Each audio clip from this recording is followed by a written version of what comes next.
Welcome, friends and collectors. You have joined me for another brand new edition of Diecast Emporium Military Mondays, brought to you by my friends at SmallScaleHobbies.com.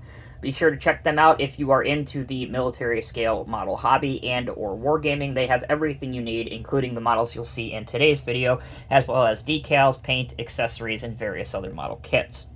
Alright, the subject of this week's video is the M160 Robotic Mine Clearing Vehicle. It is made by a company called dok-ing, and this version for the military is a variation of the commercially available MV-4 mechanical mine clearing system.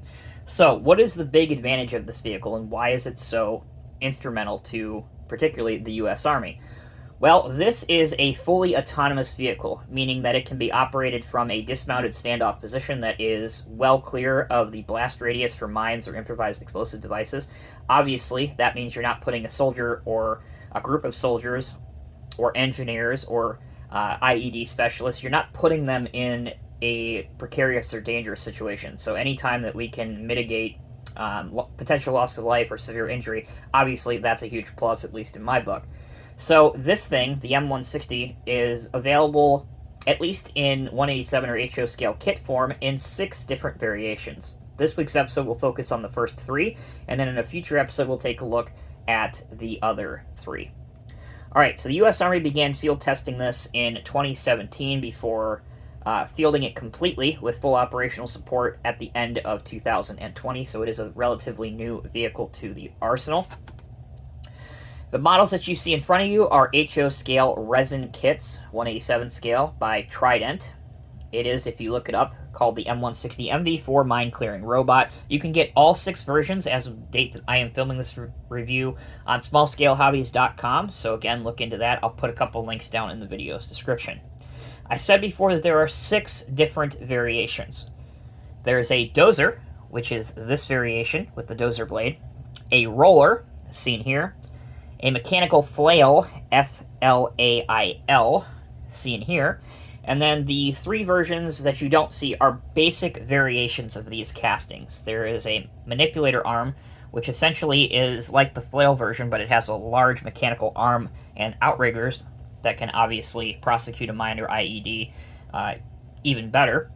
There is a tiller, which is a variation of the flail system, and then there is a gripper, which is essentially the bulldozer version with a gripper claw on the front, almost like a small mechanical shear. All 6 kits are available from SmallScaleHobbies.com, like I said, and they all cost the same, which is about $25.99, which I feel is very good value for these models. Because they are resin kits, there's very, very little functionality in these. I'm sure if you are a skilled builder, you can potentially make some of the flail systems or even the roller potentially roll. But as for the tracks, obviously they are static, they don't move. Alright, taking a look up close and personal at these models. It is basically the same casting with very different implements for very different uses. So this is the flail system, and if you look up close, hopefully we can zoom in on that where it won't be too terribly blurry, you can see all of those different pieces. Essentially those would rotate at high speed, again detonating the ground around where a mine is. That's what the flail does. Obviously, if you follow my channel for any length of time, you'll know what the bulldozer does. That, of course, clears the earth and bulldozes the mines out of the way. And the roller has the same process as basically the bulldozer and flail, and that is to compact the ground and, again, potentially detonate those bombs in the ground or mines well clear of the soldier operating it. Now, the little lines that you see on top, that's the receiving area for the remote control device. These do not come with the U.S. Army decals that you see on, but you can purchase those from Small Scale Hobbies separately. You can get a set of these exact decals for $4.99. Again, $5, pretty good value. The build process. I wouldn't say that these are difficult kits. In fact, for the most part, they have less than 10 total pieces. But it is Trident. They are resin, so just keep that in mind. You know where I stand with Trident kits. Some of them are relatively easy. Some of them can be a nightmare. These, I think, fall pretty closer to the relative ease. It just depends on your level and your comfortability factor when it comes to building HO resin kits. Again, you have to be very careful that you're not breaking them once you separate the pieces from the sprue, and you just got to be really, really careful when assembling these. They are painted in Tamiya Light Sand, which is the tan color that you see that I use for all, or most all, of my modern era military vehicles. I think the color comes across great, looks good. The flail system, obviously I painted that in a like a silver or a primer color to make it look like it's been working a lot and has some wear to it. Alright, before I end the video, let me show you the packaging for one of these and the instructional sheet so you get a better indication of what you're in for should you choose to add one of these to your collection. Alright, welcome back everyone. Here's the box for the flail one, item number 87194. You can see there's a picture of the real vehicle there. Let's open it up. See what else is inside. Now again, since this one's already built, you're not going to see a lot of the pieces, but at least you'll be able to see the instructions. Here's some of the excess sprue pieces that I didn't use. Spruce pieces. There you go. That's what they look like. Alright, instructional sheet number 1 shows us an overview of the built model. You can see, let's zoom out just a bit here. You can see that. It gives you, what is this, 1 through 10. So there's your parts listed 1 through 10. It doesn't have a step-by-step process, but again, it's pretty easy to follow the directions. The parts are very clearly indicated and labeled. So that's the first sheet, nothing on the back.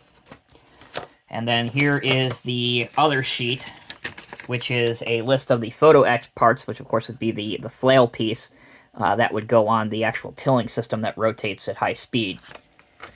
And here's the back as well. It is basically 2 pieces of photo etch that you fold over and then you paint. It can be a little fiddly and time consuming to get them to sit just the way you want them to on the model. Again, they are tiny and photo etched, so just bear that in mind. Okay, that will bring another episode of Diecast Emporium Military Mondays to an end. I hope you guys are enjoying this series. I know that I am tremendously. Overall, I would say that these models are a good kit. I had no issues with any of mine, which is, again, surprising for a Trident kit. There were no missing pieces, there was no damage done, and I thoroughly enjoyed building these. I will tell you that out of the 6, these are the 3 easiest to do with the least amount of pieces, and the least amount of headache involved with small, tiny detail pieces that could break at any point. So, again, if you want an example of a autonomous mine-clearing device used by the United States Armed Services, and particularly the U.S. Army, this is a good, affordable sample for you to use.